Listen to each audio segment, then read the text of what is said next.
Bismillahirrahmanirrahim. Dear students, Assalamu alaikum. Today we shall discuss New Year resolutions. आज हम New Year resolutions discuss करेंगे. It's a poem written by Elizabeth Sewell. ये Elizabeth Sewell की लिखी हुई poem है. It has 9 lines. इसके 9 lines हैं. It's a short poem. छोटी सी poem है. असल में राइटर ने न्यू ईयर रेजोल्यूशंस जो पोएम लिखी है ये on the eve of new year लिखी है, यानी जब नया साल आया होगा तो जैसे कस्टम है कि लोग हर साल जब नया साल आता है तो अपने कुछ इरादे डिस्कस करते हैं, कुछ इरादे करते हैं कि वो इस साल ये करेंगे और ये करेंगे, यानी अपने आप को बेहतर बनाएंगे, फाइनेंशियली बेहतर बनाएंगे, अपने आप को मॉरली बेहतर बनाएंगे, कुछ टारगेट्स सेट करते हैं। तो इस पोएम में भी जो पोएटस है उसने कुछ टारगेट्स सेट किए हैं। तो जैसे नाम से ज़ाहिर है कि न्यू ईयर रेजोल्यूशंस मीन इरादा, पुख्ता इरादा, मुसम्मम इरादा, तो वो कुछ इरादे करती है। And the most important thing about this poem is that the poetess in this poem focuses on how to become a good human being, कि कैसे एक अच्छा इंसान बना जाए, वो कौन से रहनुमा उसूल हैं, वो कौन सी गाइडलाइंस हैं जिसको अपना कर वो एक अच्छा इंसान बन सकती है। इस पोएम में वो अपने लिए 3 टारगेट रखती है कि वो कोशिश करेगी कि वो इनको अचीव करे। She fixes 3 targets for her self, 3 objectives for her self, अपने लिए 3 मकासद का तयन करती है।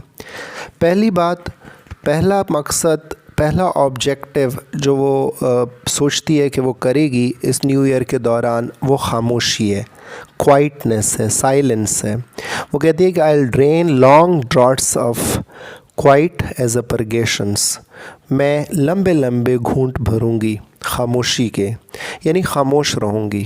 खामोशी बहुत बड़ी नेमत है। कहते हैं कि if speech is silver silence is gold, अगर गुफ्तगू जो है वो चांदी है तो दरअसल खामोशी सोना है।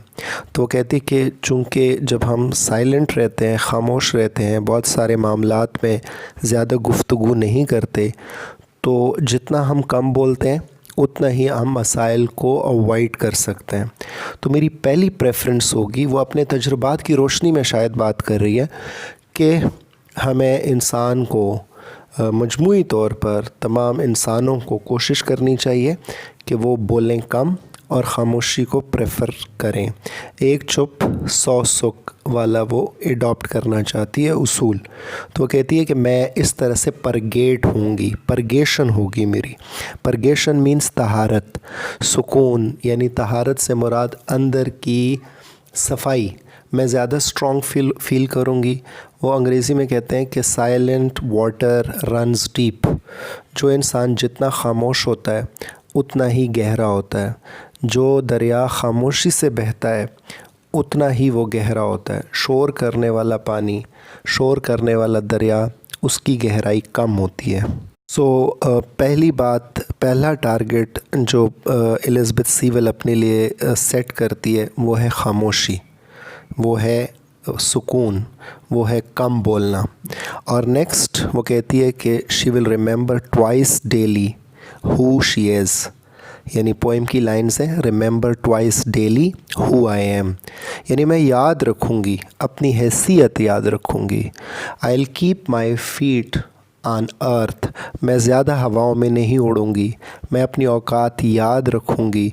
And once I remember my past, once I remember my my actual self, और मैं अपनी हैसियत को जानते हुए, जहन में रखते हुए जब मैं अमल करूँगी, दुनिया में मूव करूँगी, तो मैं ज़्यादा तकब्बुर का शिकार नहीं होंगी।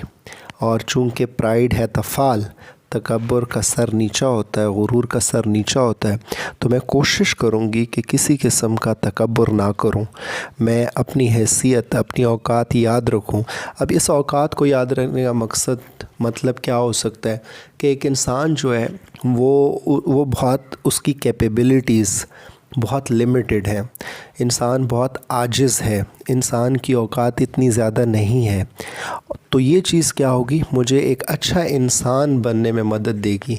انفیکٹ اس ساری پوئم کا جو مقصد ہے، اس نیو ایئر ریزولوشنز کا جو مقصد ہے وہ الزبتھ سیول کے ہاں یہ ہے کہ کیسے how to become a good human being by focusing on the inner side of oneself, یعنی میں اپنے اندرون پہ فوکس کر کے اپنی اندرون کو بہتر بنا کے میں کیسے ایک اچھا انسان بن سکتی ہوں۔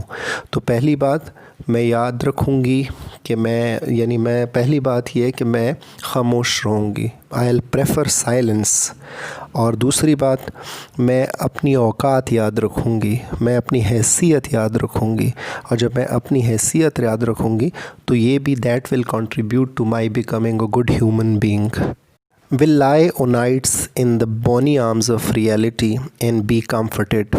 آخری لائنز میں الزبتھ سیول کہتی ہے کہ وہ she'll face the facts، she'll face the reality، وہ ریئلٹی کو فیس کرے گی، وہ خوابوں اور سوچوں کی دنیا میں جا کے شیخ چلی کی طرح اسکیپ نہیں کرے گی، حقائق سے اسکیپ کرنے کے بجائے she will look into the eyes of reality, اور جب وہ ایسا کرے گی تو وہ کمفرٹیبل فیل کرے گی۔ She will not be faced by unpleasant surprises, اسے ناخوشگوار پریشانیاں اچانک نہیں گھیریں گی کیونکہ وہ حقیقت کو مد نظر رکھے گی۔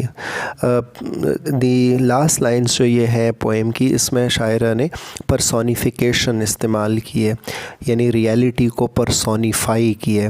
Personification means attributing human characteristic to something non human, یعنی جب ہم کسی نان ہیومن ان اینیمیٹ چیز کو ہیومن کیریکٹرسٹک سے ایٹریبیوٹ کرتے ہیں۔ فار ایگزامپل پہلی پوئم میں ہم نے جو لیجر پوئم ہے اس میں پڑھا تھا کہ beauty is dancing everywhere. اب ڈانس جو ہے یہ ہیومن کیریکٹرسٹک ہے، اور beauty is an abstract form, یعنی بیوٹی جو ہے it's something non living, it's something non human. تو اس کو جب ڈانس کے ساتھ، dance beauty is dancing, dance لگا دیا بیوٹی کے ساتھ، تو اٹ از کالڈ پرسونیفیکیشن۔ تو رائٹر کہتی ہے کہ میں حقیقت کو فیس کروں گی، میں حقیقت کی باہوں میں سویا کروں گی ہر رات، یعنی I shall analyse myself every night, اور I will take account of my doings every night, اور یوں میں کمفرٹیبل رہوں گی، اور یہ چیزیں میری اچھا اگر میں اس پہ عمل کرتی ہوں، یعنی خاموش رہتی ہوں، اپنی اوقات یاد رکھتی ہوں، حقائق کو فیس کرتی ہوں، تو یہ چیز مجھے ایک اچھا انسان بننے میں مدد کریں گی۔ So here we end, dear students. Keep on watching my channel, and if you like, please like it and share it with your friends. Thank you. Allah Hafiz.